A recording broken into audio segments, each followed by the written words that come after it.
इमाम शाफी फरमाने लगे, लोगों की बातें पत्थरों की तरह होती हैं, ये रोड़ों की तरह होती हैं। अगर इन्हें कमर के ऊपर रख लोगे ना तो ये तुम्हारी कमर तोड़ देंगी, और अगर तुम इनको अपने पैरों के नीचे रख लोगे तो तुम्हारा कद ऊंचा हो जाएगा।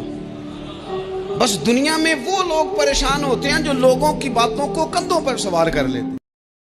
धोखे में ना जिंदा रहो, छोड़ दो ये बात करनी के बड़े ताल्लुकात, छोड़ दो ये बात करनी कि बड़ा पैसा है, छोड़ दो ये बात करनी कि बरादरी कबीले इलाके में बड़ा और कुछ भी नहीं है। कुल्लु मन अलैहा फान, हुए नामवर बेनिशान कैसे कैसे, देखो जमीन खा गई और जमा कैसे कैसे।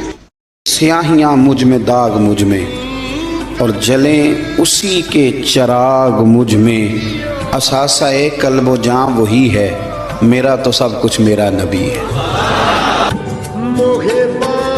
नबी पाक सल्लल्लाहु ताला अलैहि वसल्लम ने फरमाया कि अल्लाह ताला ने हर जान को पैदा फरमाया, हर जान को अल्लाह ताला ने पैदा किया तो तीन चीजें रब करीम ने लिख दी उसके लिए।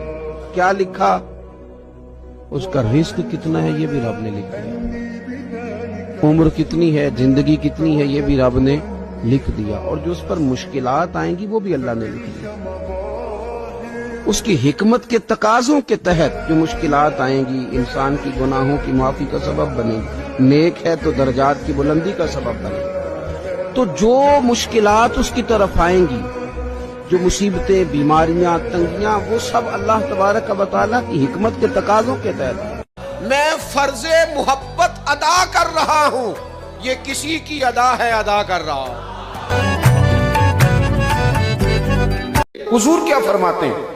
नबी पाक अलैहिस्सलाम ने फरमाया, ये अबू दाऊद शरीफ की हदीस है, फरमाया जो बंदा कहे ना रदीतु बिल्लाहि रब्बा, मैं इस बात पे बड़ा ही राजी हूं कि अल्लाह मेरा रब है, व बिल इस्लाम दीना, और इस्लाम मेरा दीन है, व बि सय्यिदिना व मौलाना मुहम्मदिन नबिय्यम व रसूला, और मैं बड़ा खुशकिस्मत हूं कि मेरे नबी और रसूल मोहम्मद अरबी हैं सल्लल्लाहु अलैहि वसल्लम। फरमाया जो बंदा कहे ना अल्लाह मेरा रब है, मैं बड़ा राजी हूँ, इस्लाम मेरा दीन है, मैं बड़ा राजी हूँ, नबी पाक मेरे रसूल और मैं बड़ा राजी हूँ, फरमाया जो ये कहे ना रब उस पर जन्नत वाजिब फरमा देता है।